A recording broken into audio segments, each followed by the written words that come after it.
Okay, Gemara Chabura to everybody. Okay, we'll try to finish up today. I think so there's a Gemara in Sukkah that I wanted everybody to see. I mentioned Gemara Sukkah. Okay, it's a short little Gemara, and Reb Chaim Shmulevitz has a very important idea on it that I want to share because it's very relevant to Das Torah indirectly.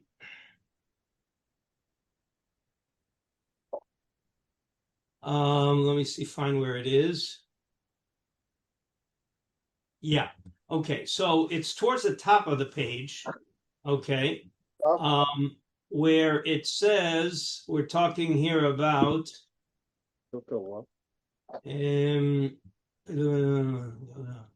let's see. Okay. We have here a dialogue there. Let's just quickly run through it because it'll lead us into it. But even though the first part is really not relevant to what we need, but at the very top, Tana Rabbana Ma'aseh Rabbi Eliezer Sheshavas Begalil Elyon V'Shaluhu Shloshim Halachos B'Hilchos Sukkah Shtei Mesrei Omer Lahem Shamati Shmona Asar Omer Lo Shamati. Okay, so that was his response to the questions that they asked Rabbi Eliezer. What daf are we on? We're on Daf Chav Ches Amud Aleph. Sukkah Chav Ches Amud Aleph at the very top. Okay, again, Rabbi Eliezer, if you remember Sukkah, he has a very revolutionary sheet. He has two revolutionary shitos. One is Ein Yotzim B'Sukkah L'Sukkah, that you have to be in your Sukkah the whole 7 days.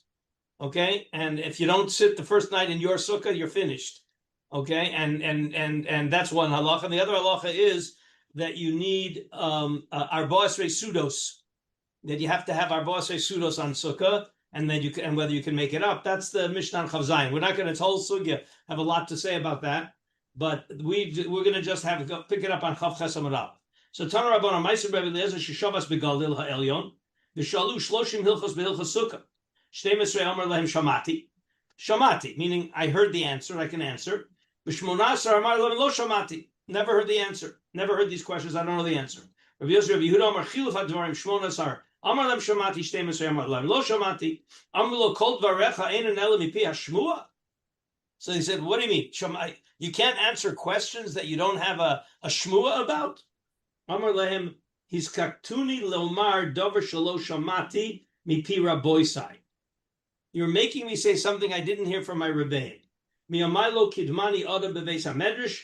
I was always the first one in the Beis Medrash. Lo Yashanti Bebeis HaMedrash, Lo Shenis Klav, Lo Shenis Haroy. I never dozed off in the Beis Medrash. V'lo Yinachti Adam Bebeis HaMedrash V'yatzasi, meaning I was always the last one out of the Beis Medrash. V'lo Sachti Sichas Chulin. I never talked Divrei Chulin in the Beis Medrash. And here's the key line that we need. V'lo Amarti Davar Shelo Shamati Mipi Rebbe Me'olam. I never said something over that I didn't hear from my Rebbe. And that's what he meant when he said that either 12 or 18 Shamati and the others Lo Shamati. So listen what he just said. Lo Amarti Davar. I never said something. Shelo Shamati Mipi Rabbi Me'olam. I never said something that I didn't hear from my Rebbe. Says Reb Chaim Shmulevitz, what's going on here? Rebbe Eliezer was mechadish over and over all kinds of things. He gave big chidushim all the time throughout his life. Well, he was a tape recorder? He just, whatever he heard from his Rebbe, he said over, and then nothing else he did. Everything he said came from his Rebbe. He says it's impossible. So says Reb Chaim, what's the vort? What does it mean? And here's where Das Torah comes in. And here's where a person, when they make their own decisions also, one of the lines could be, and this is what Rabbi Eliezer was saying, and Rabbi Chaim said this about himself and about his Rabbeim. What would my Rebbe have said in this situation? And you're so connected to your Rebbe's das that you would have known what he says. And that's, if you'll now open up the sheet that I printed out, we want to see the Meiri on this. Is this Asei L'Charav 2? Yes, Asei L'Charav 2. There are three sources. One is a very big source. We'll see at the end. But the second source is a Meiri on this Gemara. But is Rav Chaim saying that this is that way it has to be, or that it's a good choice, but it doesn't have to be? You can say Chedushim, you didn't hear from your Rebbe, or if you didn't have a particular Rebbe. No, he didn't say that he heard. So he never. Rabbi Eliezer didn't only repeat what he heard from his Rebbe. No, But what he his Rebbe knew would that have said. if his Rebbe would have been confronted with this situation, he's clear that this is what his Rebbe would have said. That's wonderful, but does that mechayev everybody to do it that way? That's the big question. Well, the fact that he did it that way is wonderful, but maybe many other people did it that way. Reb Chaim would say that if you're not doing it that way, on what are you basing your opinion? You're basing it on your opinion on people who weren't necessarily my Rebbe Muvhak, but I've listened to different Rabbeim over the years, and I've inculcated many different shittas and many different ideas, and this is how I came up with my thing. But I don't know if it's necessarily if one particular Rebbe that's the way he thinks. Maybe it was like a different shitta. Wonderful. So now for you, we have all these sources. Now let's see our sources. Says the Meiri. La'olam ye'aram yareh b'hora'ah v'lo lismoch al svaraso ela achar ha'iyun hagadol. We're talking here again about Rabbanim, Poskim, who have to study very, very deeply. You don't just, bat out an answer. V'lo yeh batuach ba'atzmo lahorot ela b'ma sheshama mipi rabo o shehu mekubel bo mipi chacham mipi chacham. In other words, you're right. But it's got to be something that I am sure that the Talmud Chacham that I got something from. I'm basing what I'm saying on something that I learned from a Talmud Chacham. It's not coming from my own, just stam, what I think, what I would like to be, okay, or even my own way of understanding the sources. We'll see that in a minute. But it's got to be built on something that you feel you're basically transmitting something that the Talmud Chacham would have said if he would have been confronted with this question. Derech ha'ara amru b'Rabbi Elazar hagadol sheshalu shloshim halachos b'shteimes amru lem shamati u'b'shmona asar lo shamati ad she'amru lo v'chichol dvarecha einan ela mipi hashmua amar lahem me'olam lo kidamni ara b'veis hamedrash lo shanti veis hamedrash lo yinachti ara b'veis hamedrash v'yatzasi lo sachti sichas chulud v'lo amarti davar shelo shamati mipi Rebbe. Meaning, he's not relying just on his own, what he thinks, but he's tracing it back to source. And this is when we talk about Das Torah. So remember we had Das Torah and Das Note, and the difference between Das Torah and Das Note was whether you are saying it based on sources, your understanding of the sources, and there is an idea that we have a Torah personality, somebody who's steeped in Torah, and this is where you talk about Eitzah. When you get Eitzah and you go ask a question of a big Talmud Chacham, it may not be something that's in the sources, but he's bringing to bear a personality and an intellect that's completely steeped in Torah. Right? And this is they talk about a couple of generations ago, I don't remember exactly who they said it about, that whenever he had a big question and he wasn't sure what to do, he would go and sit and learn for 2 hours. He learned for 2 hours. He was confused, he wasn't sure what to do, sits and learns for 2 hours. And he would come back after those 2 hours and have a lot more clarity. Okay, well, the idea... That would be Das Note. No, not necessarily. That would not be Das Torah. Again, it depends how you define it. The real understanding of Das Torah is also it's not just Das Note, but it's my opinion about the matter is built on my Torah study. Okay, Das Note is something a little looser. It's my logic. If you go back to the source in Chulin, he made a calculation. His Das Note was calculations. He made a calculation. Well, when they fight, they go this way, and therefore he must have reached around. That's pure Das Note. Okay? But when you have a question, and again, we're talking here, and I don't have the Rav Dessler. I should have brought the Rav Dessler. I couldn't find it this morning, but I know where it. I mean, I didn't spend a lot of time, and we don't have it online anyway, so I'll have to tell it to you outside. But Rav Dessler talks about he had a big question about a certain policy in his women's seminary.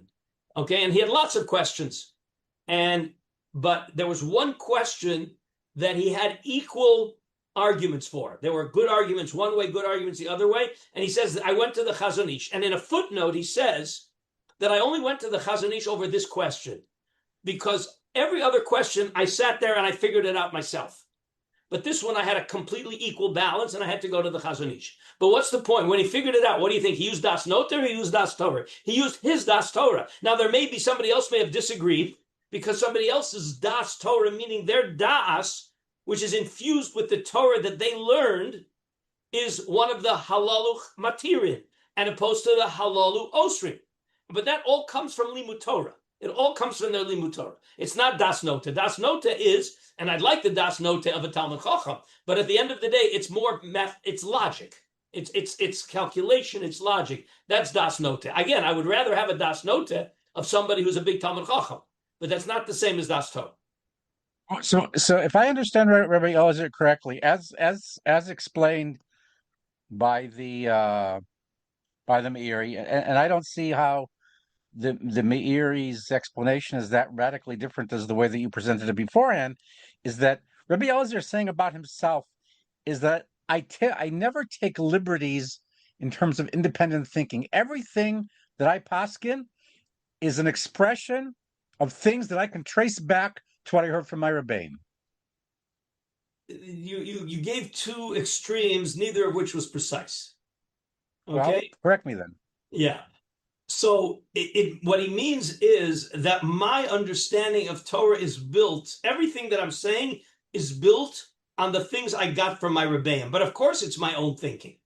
He's not a tape recorder. It's his own thinking. But his thinking is governed and fashioned by all of the things he got from his Rebbe, such that he had confidence. This is how Reb Chaim Shmulevitz defined it, is that he's confident that if his Rebbe would be confronted with this question, this is what his Rebbe would have said.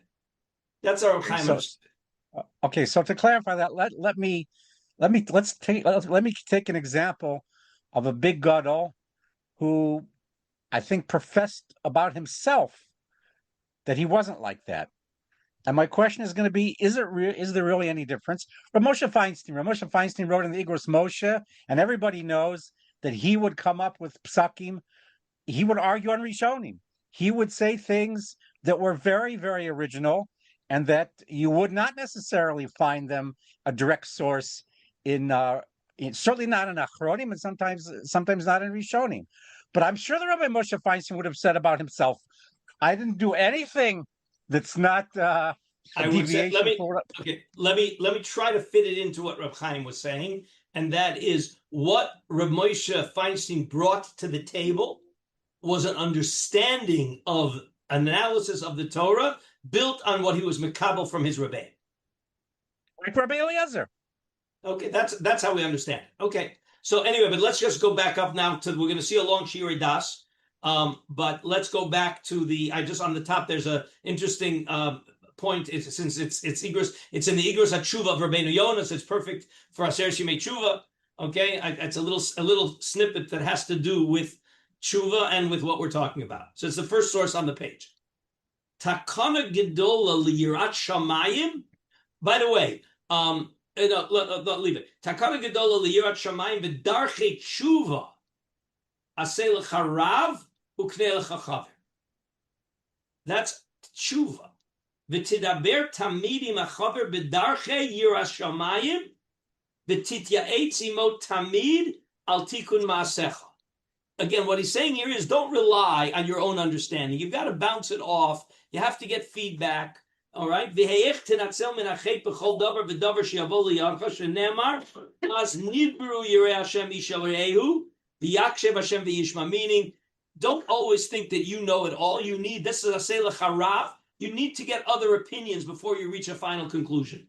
The Yichtav Sefer Zikaron lefanav liyirei Hashem u'lechosh meishmo. V'amru b'avaz Rabbi Nosson Rabbi Kiva Omer. Hamedabek le'ovrei avera afal pishein osik maseim mekabel puranus. If your friends, if your peers, you're hanging around over avera, so then you're going to end up learning from that.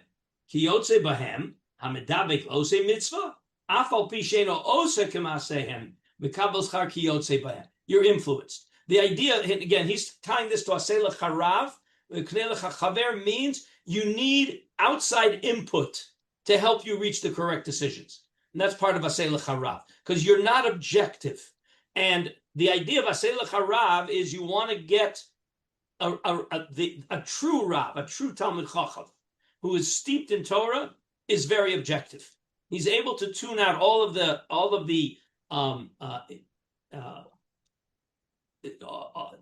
static, all of the irrelevant elements, and be objective. And we're never objective, and that's the idea of Asei L'charav. When you have a question, you want to go to get an opinion from somebody who's more knowledgeable, but also more objective. I heard from there was in the Aguda convention a couple of years ago, Rabbi Yosef Elvin was talking about this topic, and he said he was talking once to a psychologist therapist, not from the Haredi world, but he dealt with everybody. He dealt with the whole thing, and the therapist told Rabbi Yosef, he said, if everyone in your tzibur, the Haredi, if everybody in your tzibur really had a Rav to consult with, I'd have 50% as much business. In other words, a lot of the problems a lot of the friction and tension in a marriage comes because there isn't an authority that they accept to go to. They don't consult. Okay, and that's the idea of Asei L'charav. He went so far as to say, just to show you how important Asei L'charav is that he says one of the things they tell they want the girls to know before they close a shidduch is find out who the boy's Rav is. If the boy doesn't have a Rav, don't close the shidduch. Okay? Because there has to be somebody, he's got to be subject to Torah authority. Now you've got to be careful, and the Rav has to be somebody that's appropriate, and he has to be a Gadol B'Torah on the one hand, and he has to understand reality, and he has to know you. Okay, and that's the idea of, I think I mentioned this last time, Mara da Asra. And if you're in a community, you have to subject yourself to the authority of the Rav. Anyway, I have a long piece in the Shirei Das, which I think it's worth spending time on. Before I go on to that again, I just want to reiterate this idea of Asei L'charav with how it interfaces with Das Torah. So I think I told the story before, but it's worth repeating over again. Is that the Imrei Emes, the Ger Rebbe, the earlier Ger Rebbe, had a son-in-law, Itchi Meir Levine, who was he was the main macher in Aguda, and the Imrei Emes sent Rabbi Itchi Meir Levine to Germany to speak to Rav Yaakov Rosenheim about a community issue. And he wanted him Dafka to go there and says, make sure you're there for Shabbos. I told the story already, didn't I? I don't remember. It's kedai to remember. So he said, here's a Polish Ger chassid spending time in the epitome of German Torah and Derech Eretz. Okay? And he gets there on the Shabbos table, and he says at the Shabbos table, the women are asking kashas on the parsha, and the little girls are singing Zmiris. And he's like, he wants to crawl under the table because he comes from Ger. Okay, you know that in Ger, the Shabbos meals are in separate rooms. The women are in one room, the men are in the other room. Okay, okay. And all right, Beseder, but he's there. And then in the middle of the night, he woke up and he overheard Rabbi Yaakov Rosenheim learning with such bren. He was just taken away. He said he looked like he was a malach. He comes back to Poland and he asks his shmer, what did you send me there for? What did you send me there for? He says, I wanted you to see that there's other ways to be Torah and mitzvos. There's other ways of communities. That our way is our way, and we have to do it our way. And chas v'shalom, that we should let the women come in and start asking kashas on the parsha. But you have to know that there's other ways to live Torah lives. And that's the nara pashta, okay? And that's the idea of Asei L'charav, okay? And it's very important to remember when we're in such a polarized, where everybody's delegitimizing. There was a beautiful article in Mishpacha, in the newspaper, in the Hebrew newspaper this week. And one of the biggest problems in our Haredi community is the we have a hobby. It's a hobby of delegitimizing anybody else who has a different approach. Whether it's in the Haredi world, whether it's outside the Haredi world, the only legitimate way is our way. And he said, that's a disaster. That's a disaster. Okay? I'm sorry? Shapell Hirsch talks about Shalom.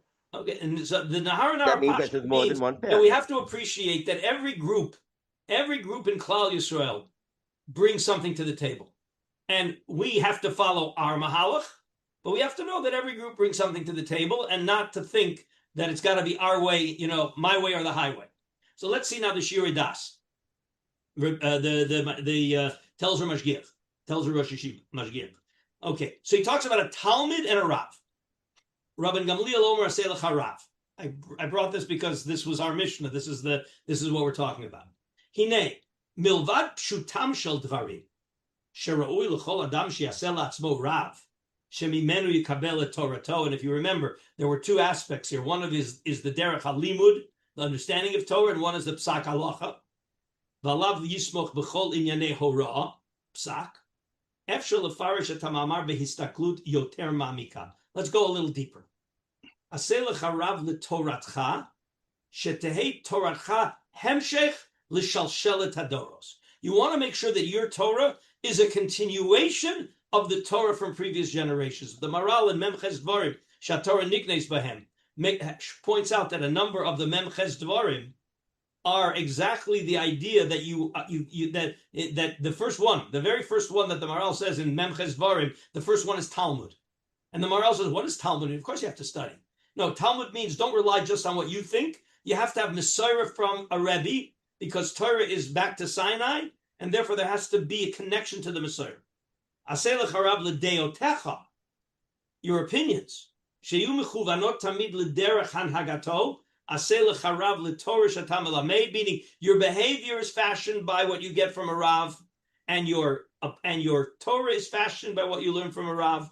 Shetei kehemshech l'torah's rabcha, that you have to have a Rav, Aseh lecha Rav, that you feel you're continuing on some level what he's transmitting to you. And he's going to explain it now. So number one is Aseh Rav l'toratcha. Again, he talked about how Aseh lecha Rav l'toratcha, and there's Aseh lecha Rav l'deotecha, and there's Aseh lecha Rav l'hanhagotecha. So this is Aseh Rav l'toratcha. Davar yadua l'chol more hora v'yoshev al medin. Okay, you have a shaila. A true posek, a true Rav, has to be aware of all the opinions. Before he renders an opinion, he has to be aware of ha'elu poslim, ve'elu makshirim, elu mitarim, elu mitarim. He has to know that there are different opinions. So now his job is to try to adjudicate between those conflicting opinions. That's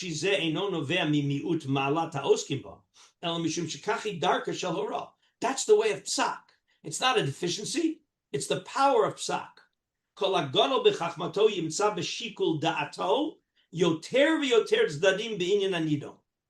Anybody who right away just has one quick opinion, he hasn't examined the shaila. This is what Rav Dessler was alluding to. When he went to the Chazon Ish, because there were really conflicting arguments that were not at all clear how you adjudicate it. Kemoshe Matzino, Amar Rav Yehuda, Amar Rav, Ein Moshivin B'Sanhedrin. We've had this early. Elamishi Yodeh L'Tayres HaSheretz Min HaTorah. You have to be able to give arguments that the Sheretz is Tahor, Min HaTorah. And we saw the explanations there, that the way HaKadosh Baruch Hu created the world is that it's multidimensional. Hainu, Shenidrash Migidolei Chachmei Yisrael Yoshvei HaSanhedrin, Sheyeh Lehem Rochav Lev, Liros HaSatzdarim HaShonim Shevachol Davar. One of the things we always said, one of the problems is you go to a Rav, and before you walk in the door, you know what he's going to say. How does that happen often? It never happened with us when we went to Reb Shlomo Zalman. Many times, we went to him with a shaila. Rebbe, is it A or is it B? Because we have arguments for A and we have arguments for B. And more than once, the answer was C. We don't always even see all that's done. A real posek is able to open up the door and see all that's done. So medrash,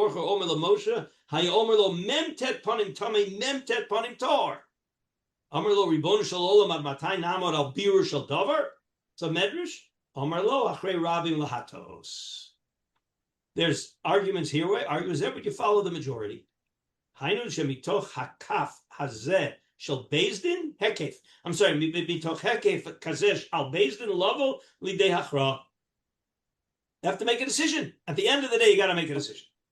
Im Kain Kosher B'Yoser Lovo Lidei Psak Ba'Hilchos Hatluyos B'Sa'aro. When it's a hair's breadth, it's very hard to reach a decision. Again, I think we mentioned last time, Reb Chaim Brisker used to say, When he never posted himself, he always just sent it out, and he said, just give me the psak, don't give me the argument, the reasons. If you give me the reasons for the din, I'm going to always be able to contradict them.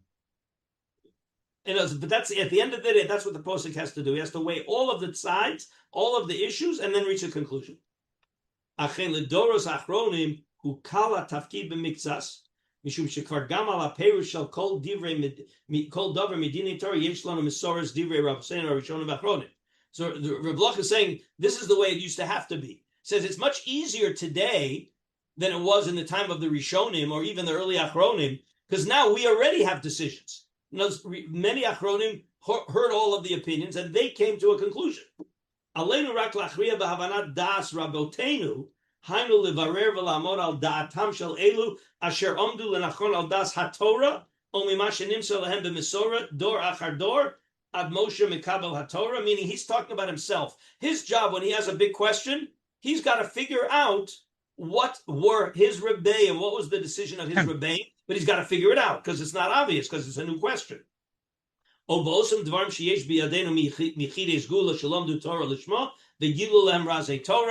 he means that we have authorities, but our job is to try to access what do we think, how do we understand the question. This is the greatness of our Messiah.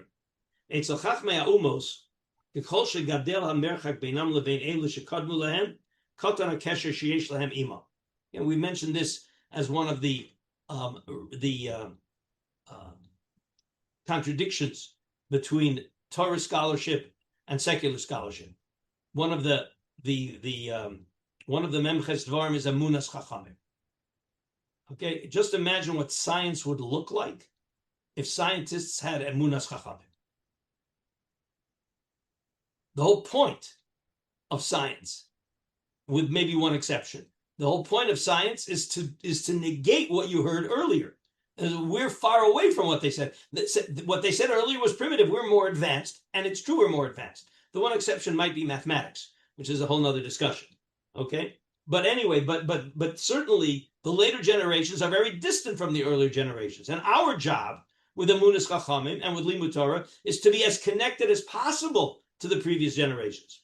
Ubeit oskim b'chachma u'virtzosam lilmod midivrei acherim divrei zeh shekarav yoter lizmanam chashuvim lahem yoser ve'ilu divrei hakodmim yishamshu lahem rak kechomer gelab. In other words, they pay attention to the most recent scholarship, but something that was 100 or 200 years ago, that's primitive.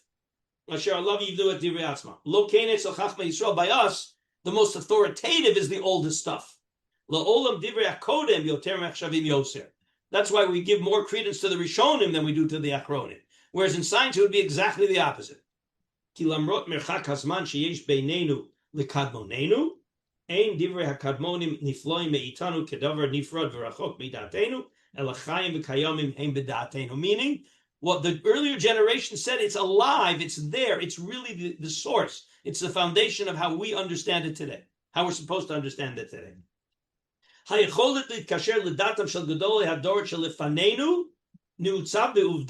we connect to those previous generations? The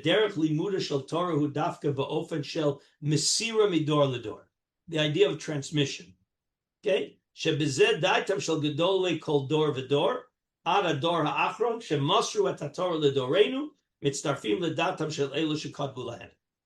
Right?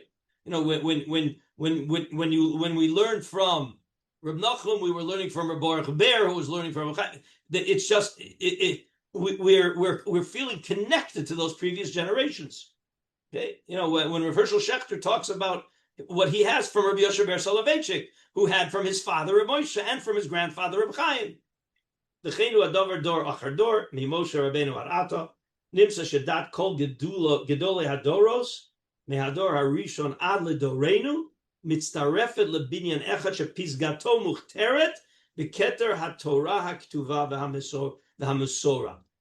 The posek, the Rav today, what he's doing is he's building on everything that we have from the previous generations, and that's the power of what we have. Aval bevo'enu liyaseg zot lemaisa v'lamor al havanat shel Torah mipi divrei rabotenu harishonim aleinu ladat shetnai gadol yesh b'zeh. Aleinu here likabel et Toratenu mirav chai. Okay, you have to have a Rebbe. You don't read a sefer of somebody who wrote 300 years ago and say, "Oh, that's what I'm getting the Torah from." It has to come from somebody who's alive today. Ki af sheikar avodatenu rak lahavin divrei kadmonenu im nirtze lahavinam bekochar atzmeinu af lamod al datam hu davar hanizgav meitanu. In other words, one of the things that it's already been said is that our job today is just trying to understand what the previous generations wrote. In other words, when we study the Achronim, our job is to try to understand how do the Achronim understand the Gemara. Okay, it's beyond us to understand the Gemara directly. Okay, but we have to have it from a Rav who understood those Achronim, and we don't just do it on our own intuition. Okay, that's the first step.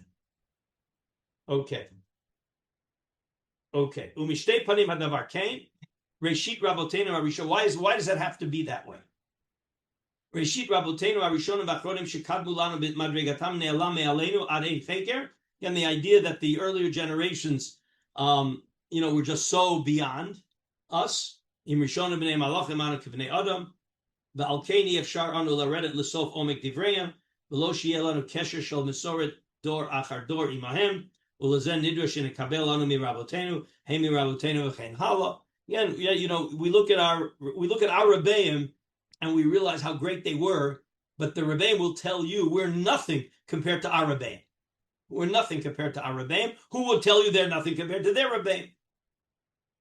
Okay, Shenit. Hine b'chdei lavin divrei Rabotenu shekadmu lanu nidrash koach havana besursa dishmaita shebedivreim. What does that mean? Ki besursa dishmaita munach ikar atochen v'achashivut shel advarim. Lamor al darka shel tsurta dishmaita b'divrei Torah yachol rak mishi kabel Torah mirav. You got to understand what's really going on.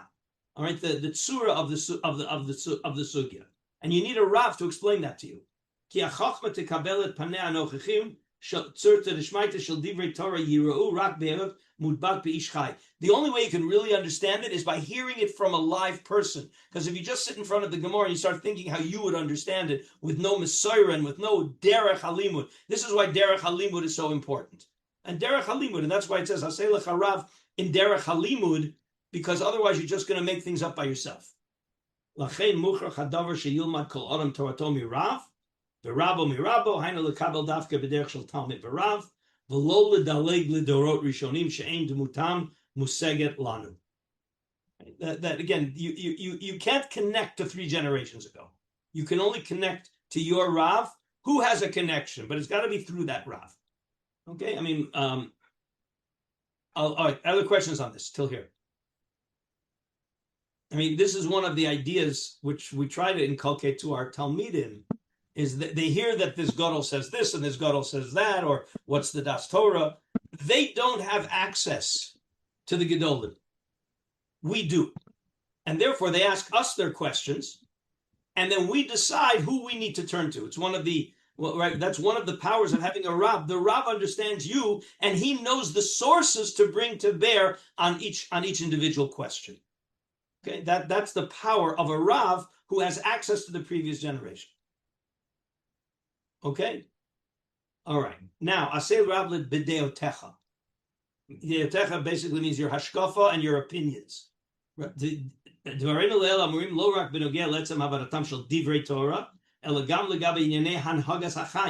Meaning life decisions.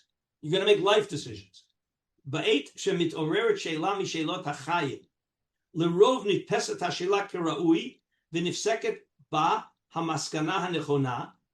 When do we get the right decision?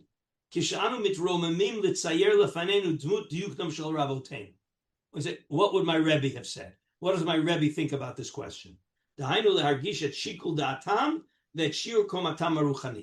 want to bring to bear, when you're trying to make a decision, the idea of what would my Rebbe think about this question? Rav Gidel Omer HaOmer Shmua Mishem Omra Yire Baal Shmua Ki'ilu Omed Lenegdo. When you say something in the name of another person, there should be a virtual picture of the person in front of you. All right? Hapshat hanirahu kishadam bala amor al das rabo dahainu lilmod mimenu ech linhog bedavar shelo shama mimenu. Obviously, you're bringing to bear something that you didn't hear explicitly. All right, so you got to make an opinion. What do I think? How should I do with this? Lo yo'ilu lo zchuyot hamon hashmuot sheshama mimenu me'elu lo titkabel hachra'a shetachshev yotzed midat rabo, because he never told you specifically. So you've got to try to get into. You've got to have a picture of it and have been. You have to have absorbed from him the Torah so that you can try to make a decision based on his Torah. Tama davar hu ki chol halacha sheyotza me'arav hayta mekusheret gam al kol ishiyuto haklalit ve'ach keshedanim im hargasha kazot nivchan kol davar ad limito. If you can really have a sense of the personality of your Rav and how he brought it to the table, so then you'll be able to get to the truth. Kishiyeh ki'ilu bal hashmuad omei lefanav ainu sheyamdu leneged einav darchei rabo vehalchei machshavto. How did my Rebbe approach this kind of a question? Umitoch zeh hichriya ech litnaheg az techashev achra ke'al pi dat rabo. Again, which is, in a certain sense, we could call that das Torah. In other words, the das Torah of the Rav. How did the Rav approach this question based on his Torah? And lahagia lidei madriga zu tehei da'ato dvuka vehemshech shel Torah rabo yuchal lagia rak mi sheyesh lo Rav. You got to have a Rav to be able to do this. Dahainu sheshimesh oto ketalmid v'sherabba masar lo v'rov chachmaso. That you were learning from him and you absorbed from him. Az afilu im yesh eza davar shelo shama mirabo. And this goes back to Rabbi Eliezer, something that you didn't hear explicitly. Mishum hitkashrut l'rabo yadoa yeda l'chavein dat rabo b'havanat davar mitoch davar al pi dmut diyokno hachakuka belibo. And you have a sense of what the Rav would say. Okay, and that Reb Chaim Shmulevitz used to say this all the time. Okay, what would the Rebbe have said? What would the Mashgiach have said in such a situation? Okay. Questions?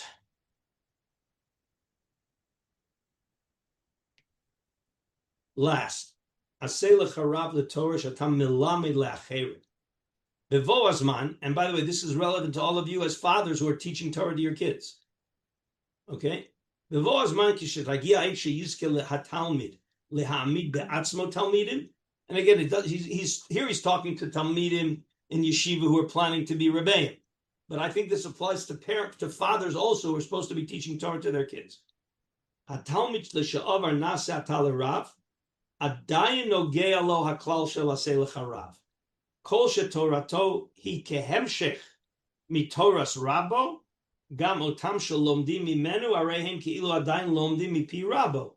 So when a Talmud becomes a Rav and teaches his Talmidim, what he really doing is he's teaching them the Torah of his Rav.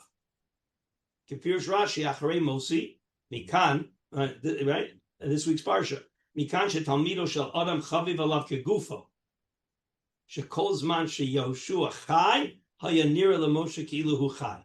Because Rashi says acharei Mosi means only after Yehoshua dies, because it didn't happen. What Moshe Rabbeinu describes didn't happen until after Yehoshua died. Al korchach alohoya zeitzel Moshe Rabbeinu rak mipnei achavivus levad. It wasn't just because he loved Yehoshua. And they kravus hadas sheyesh ben arav letalmido. They're aligned in their thinking. Surat harav mitztayeret b'mida rabba b'tzuras hatalmid v'nikeret b'alichosav u'bekach nishmat harav mamshicha lichyot v'lefol b'talmid. This is the continuation.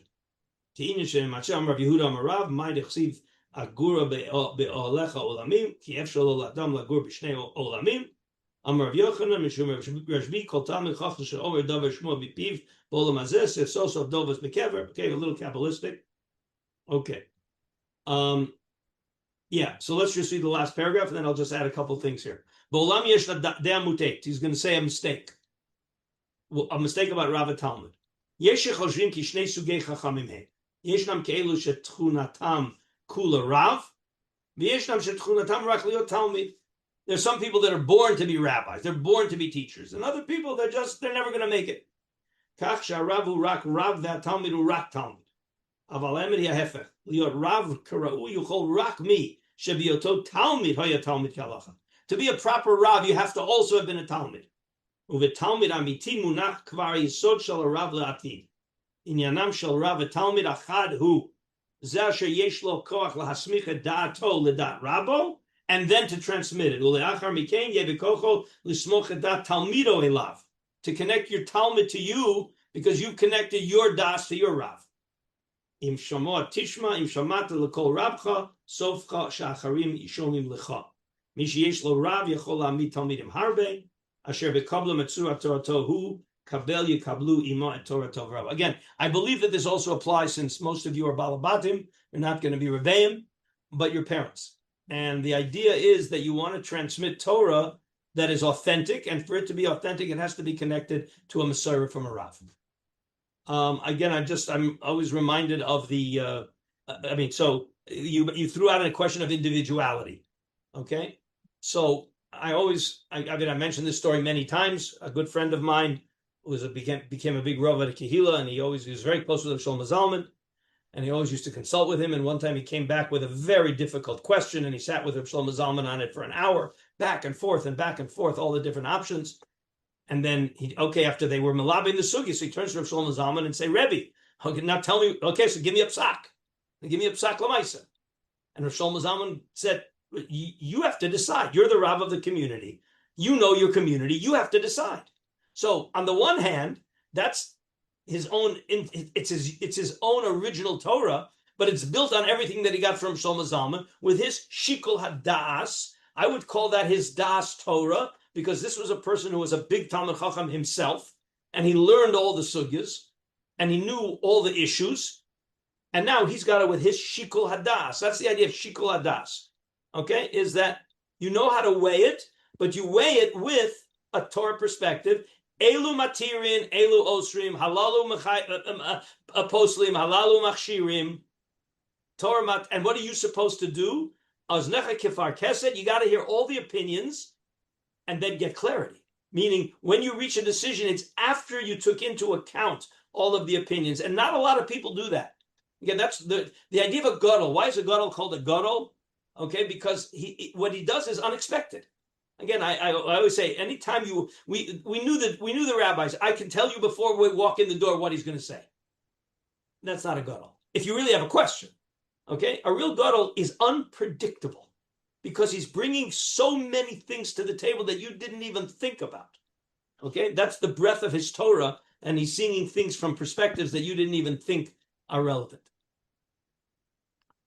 Okay, that's something that something that Yadut and science have in common, which is that the great people are the ones who do all their studying and their learning and their observations, and then think and then come to a conclusion, as opposed to what you just said within Yiddishkeit and within science. The people aren't so great are the ones who know what the answer is, in quotes, and then just figure out what line will take me to that answer. Right. Yes. Good. Right. You got your conclusions already made up, and you always just massage it to fit into that. Okay. It was one of the things I was always upset about whenever a tragedy happens. You can always predict. There are certain rabbis, they always say every tragedy they can tell you exactly. It's always the same problem. It's always the same problem. Okay. So that's not how it works. It's not how it's supposed to work. Not how it's supposed to work. Okay. It happened after COVID. It happened after October 7th. It was very predictable. And Baruch Hashem, I had connection with some people who were very unpredictable. And they were really, when they said it, it resonated. This makes sense. Because it's different than anything else. And not everything is not the same. Everything is different. And you got to figure out what's the difference. Okay. I just want to relate. I think David sent a question on the chat about Miriam and her father. Everybody saw the question, so I think it's the issue of whether a gadol can make a mistake. That story doesn't prove it. Okay, if you think gedolim are infallible, that story doesn't undermine that. We have sources that the gedolim aren't infallible. Anybody who was just learning Maseches Horios understand that the Beis Din HaGadol can make a mistake. Okay, but what that story showed only is that Amram listened to something that his daughter said, and it made sense. So he didn't make a mistake. He had an opinion, but he was always open to hearing a different opinion. And I wouldn't call that a mistake. It would be, it's always open to revising based on new information. we're Okay, wait, Daniel.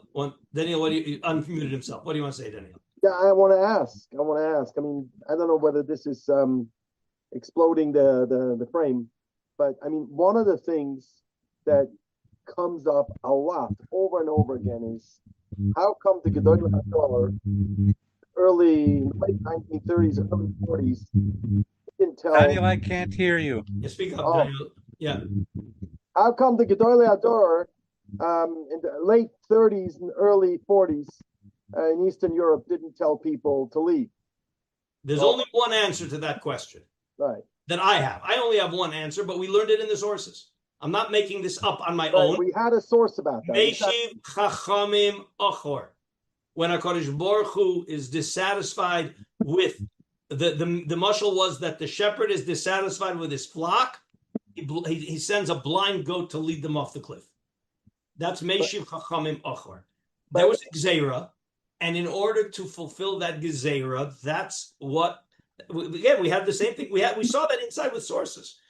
We saw in depth the sources. Okay, I mentioned the story with Reb Zelig Epstein. Okay, that he left even though Reb Chaim Moses said not to leave. He left, and his Talmidim later asked him, "How did you leave? It's against Das Torah." And his one-line answer was that was before Das Torah was invented. At the end of the day, each person has to. There are certain questions that we saw that in the Meal Tzedakah, where the Basin said not to go to Eretz Yisrael because it's dangerous. And the Meal Tzedakah said, we see it's not dangerous. So the bases tell you don't do it because it's dangerous, and you're convinced it's not dangerous. So if you think they're making a mistake in fact, as opposed to, and this is how most of the Shonim learn, al yamin small val small yamin, doesn't mean that they objectively tell you that right is left and left is right. They learn pshat that they're telling you what you think is right is left, and what you think is left is right. So your opinion is wrong. But when it's a fact, you don't daven Ma'ariv in the middle of the day because a basin says daven Ma'ariv in the middle of the day. But the problem with giving this answer of Meshiv Data Machor is that usually the people who ask these type of questions, they're going to tell you, okay, because of that we don't have the Gedolim were wrong, and therefore we don't have to listen to the Gedolei HaDor. Because they're not built. Daniel, this is the problem of reaching opinions about Torah when you don't look at sources. That's exactly. If you want to make an opinion about Torah and not look at the sources, you can make up whatever you want. The sources tell you an answer. The sources answer that question. There is a concept of Meshiv Chachamim Achor. If you're going to ignore that, then of course your conclusion has to be that you never know whether they're right or wrong. So there will be people in our Haredi world who will say, wait a minute, you're going to say about Rav Chaim Oizer, Zecher Tzadik Livracha, and others, Meshiv Data Machor, you're not Bikaris. I don't understand. He told people not to leave, and the people who left were saved, and the people who didn't leave were killed. So how do you explain that? That's a very difficult question to explain. Right. Okay, so whether you're mechuyev to listen or not, in other words, that's a big question. If you're convinced, right, that the leader is leading you off the cliff, are you mechuyev to listen? And it seems again, Reb Zelig Epstein didn't, and a lot of people didn't, and it could even be that he had other cheshbonos. I mean, you want to get the another perspective on it is that so maybe they thought that we're better off. In Europe, whatever's going to happen, than going to America and becoming assimilated, because that was what was going on. Could very well be. All right. Look, I have a personal story. The story goes that my grandmother threw the Panovich Rov out of the house in New York. When the Panovich Rov was in the house, the Panovich Rov was very friendly with my family, and when he was in New York, in the early 40s. My grandmother was insisting that I had two aunts. My father had two older sisters that were in Europe, and my grandmother wanted to get them out. And she tells the Panovich Rov, get them certificates to Eretz Yisrael. She wants them to go to Eretz Yisrael. And the Panovich Rov said, I can't get them certificates to Eretz Yisrael, but I could get them certificates to America. Now, my grandmother had already seen what was going on in America. Okay, my father, my uncle, her granddaughters. Okay, she saw already what America was like. Okay, and therefore she said, no, under no circumstances will I allow my daughters to come to America. You have to get them certificates to Eretz Yisrael. And the Panav Yisrael said, I can't. And basically my grandmother said, so leave the house. I don't want you here. In retrospect, she realized, I mean, my father's told me that they never told her what happened. They made it sound like, they got out, but my grandmother realized what happened, and she realized her mistake. But that was the sense there, is that how can we bring people to America? It's a spiritual suicide. To go to America is spiritual suicide. That was the perspective at the time, and it wasn't not. And you can't say it wasn't true. There were elements to that. Okay. Well, so they again, would only make that. Wait, it's not our job. At the end of the day, HaKadosh Baruch Hu has big plans, and things go, and we don't understand all the cheshbonis shamayim. Okay, and it was clear that there was a gzeira, and that Jews were going to stay in Europe, and whatever happened. We don't understand that; it's beyond our comprehension. But that was part of the that's part of the system. Meishiv Chachamim Achor is definitely part of the system, no question about it. What did you want to say, Pinchas? I just wanted to say that we have to be very careful judging these decisions made in the 1940s, because we know what happened. And if they had known, it would have been a simple question of pikuach nefesh, and everybody would have said, get them to America just to save them, and we'll deal with the other questions later. But the threat was not necessarily imminent, and it wasn't a clear question. They didn't obviously consider the question of pikuach nefesh. Otherwise, it wouldn't have been a cheshbon. People did not know what was going on. My father-in-law, the Rebbitzins' father, Alav Shalom, he was on the last boat out of Germany in September 1939. He was such on the last boat that when he got to England, he was arrested as a German agent. There was a whole group of those people that they were arrested and deported to Canada as German agents. They were on the same boat with Nazis. They were the Jews from Germany were on the boat with Nazis being deported to Canada, and the Nazis were singing killing Jew songs. It was horrendous. He gets to Canada, and he's afraid that they're going to be put in the same internment camp with the Nazis. And he goes up to this is the story, he goes up to this big Canadian guard, and he starts to explain to him, look, you can't put us in the same camp with these Nazis. And the big Canadian guard answers him in Yiddish. Don't worry. Okay? Don't worry. He answered him in Yiddish. It was a Jew, and he understood what he got to do. But why? No, so the question we always asked, September 1939? What? They were sure it's going to blow over. They didn't take it seriously. Rabbi Kimchi's mother, she left in 1938 right after Kristallnacht. Her parents did not.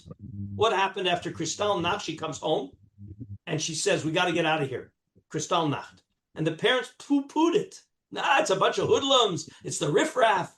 And she said, no. It was the intellectuals. The intellectuals are out there breaking windows. We got to leave. And she left on her own against her parents' wishes. Okay, that was in 1938. People didn't take it seriously. Okay, and they didn't know in Europe what was going on. Okay, Hitler invaded Poland in 1939. Half of European Jewry lived in Poland. 50% of European Jewry lived in Poland. Okay, over 3 million Jews were in Poland. All right. They didn't know what was going to happen. They didn't anticipate what was going to happen. They didn't anticipate. Even. I mean, the truth is, my father only got pictures in 1941 or 42. People were denying what was happening while it was happening. And my father was sent some pictures, and he said every time he couldn't talk about it, because once or twice he started telling me what he saw in those pictures, and that was when they realized what was happening. He couldn't talk. All right, this was in America in 1941. So we can't judge. You said very well. We can't judge backwards what there was, and right now we have to appreciate there are great Torah leaders. They don't all agree, okay, and that's fine. That's nara pashta. Okay, that we need different approaches, and as long as the person giving you the hadracha and the psak is a gadol, is completely immersed in Torah, that's an authority that you rely on. Rav Karlinsky, can I just ask? So what is the, shall we say, the misuse or abuse nowadays of the expression Das Torah? I told you that Rabbi Yosef Soloveitchik said the first time he even heard the phrase was when he came to America. It's been a political. It's used when it's used inauthentically. It's used as a political, sociological control mechanism. And so, what is it that they are trying to control? Who's they? Which is outside. Whoever that's using it. I don't know. Whoever's that's using it. What is it that they are trying to control? Which is outside of the correct, purview. They're trying to control your behavior by imposing one opinion on you, making it sound like this is universal. That's all. They want their opinion to be accepted, and they don't want you to have any recourse to any other halakha, any other Torah opinions. The real leaders don't take it seriously. Okay, it's a political, sociological tool. Okay, where they put it. Pay attention whenever you see it, and you'll always see it on posters. Okay, or on the internet today. Okay, speak to Rabbanim and ask them. Okay, you have a Rav, ask the Rav. What does he say about it? There's a lot of misinformation floating around also. The term whenever somebody starts accessing to you, this is Das Torah, quote unquote, my opinion is tune it out and speak to your Rav. They use the expression Das Torah in that article in Ami about Rabbi Kamenetsky. I don't remember the exact context, but it came up in the article. He had Das Torah. His Das was formulated by Torah. But one of the things about him is that he never ever thought that it's only got to be this way. He never thought this is the only way it could be. He had his Das and he had his opinions, and he respected and realized there are other approaches and there are other opinions. I mean, you had this with COVID, right? That some people were saying, it's Das Torah that you have to get the injections, right? The inoculations. And other people were saying it's Das Torah that you should never ever, right? We have it now with the measles and face, Okay, so let me rephrase that so it would make sense. There were Rabbanim that, after studying the facts, said, my Das Torah, not Das Note, but my Das Torah is that you should get vaccinated. And other Rabbanim studying the same facts, or maybe slightly different facts, probably put more emphasis on one thing than the other. And they said, our Das Torah, again, that's the difference between Doug, and this is what you're saying, Doug. Whenever they say Das Torah is, that's when you tune it out. When they say, my Das Torah is, when a Rav says, this is my Das Torah, or your friend goes and says, my Rav's Das Torah is, you're not bound by your friend's Das, by your friend's Rav. You're bound by your Rav, and you hope that your Rav is going to give you his Das Torah. But again, the idea of Das Torah being misused is making it sound like it's a universal opinion. That it's a one-dimensional opinion that applies to everybody. But why would somebody go to a rabbi to get an opinion about whether or not to get a vaccination? It requires medical expertise. You should go to your doctor to ask that. No? That's, again, let's not revisit the question, okay? Because there was machlokas between the doctors. So the machlokas between the doctors, machlokas between the rabbis. But at the end of the day, the expertise lies with the medical professionals. And there was no universal agreement. There was not a universal agreement in the medical profession. Okay, and in fact, now it's coming out, right? All the facts that they tried to suppress, all of the you were again. I don't want to get an opinion. You were definitely nourished by media that was controlled by the government. It's coming out now, that the government, the administration was pressuring certain media to suppress certain opinions about the COVID vaccine, just like they were pressuring to suppress something about the Biden son's laptop. There was a lot of media control. So we got to realize that you may not have had all the accurate information. And the Rabbonim, knowledgeable Rabbonim, did not rely on what the media said. They went and they spoke to doctors. And there were doctors who said yes, and there were doctors that said no. And now the das, here's where the das comes in, is you've got to have an instinct. So some of the Rabbonim, their instinct was we should follow these doctors because the danger is greater for COVID than the vaccine. But the vaccine was very untested. The vaccine was very untested. So again, all I want to show you is that it's not, when you have a machlokas of serious Torah scholars, it's not black and white. Not black and white. And somebody says das Torah is, as opposed to saying this Rav's opinion is. That's got to be the difference. Yeah, but the problem becomes, I mean, you know, when Rav Chaim was alive, Rav Chaim Kanievsky, he became like the Urim V'Tumim for everybody on every issue. No, it's not true. They presented it like that. That was not. It was not correct. Again, it was presented that way by a big group of people, but it was not. It was not correct.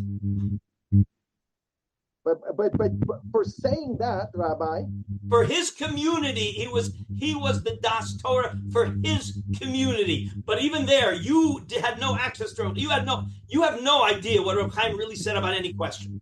No, sure not. All you know is what the media or the newspapers or the posters said about what Rabbi Kanievsky said. That's why you need a Rav, and your Rav will know how to listen, how to filter, what to yes rely on, what not to rely on. Okay, so that was pressure. That was pressure from a group to turn because they were hungry for one authority. They don't like confusion. They want everything to be one-dimensional. Right. Okay, that's not the way Judaism works. It's not the way Torah Judaism works. It was never like that 50 years ago. There was no such thing in it. It was never like that. 50. I don't have to go back 200 years. I go back 30, 40, 50 years. There was no such thing. That's true. Yeah. Okay. I mean, when we still had it definitely was much more multifaceted. Okay, so you see that it was more of a political. It was a political / sociological force at work. Not a Torah force. Okay. Mar Chasima Tova to everybody. And I'm open to any suggestions for new topics for after Sukkot.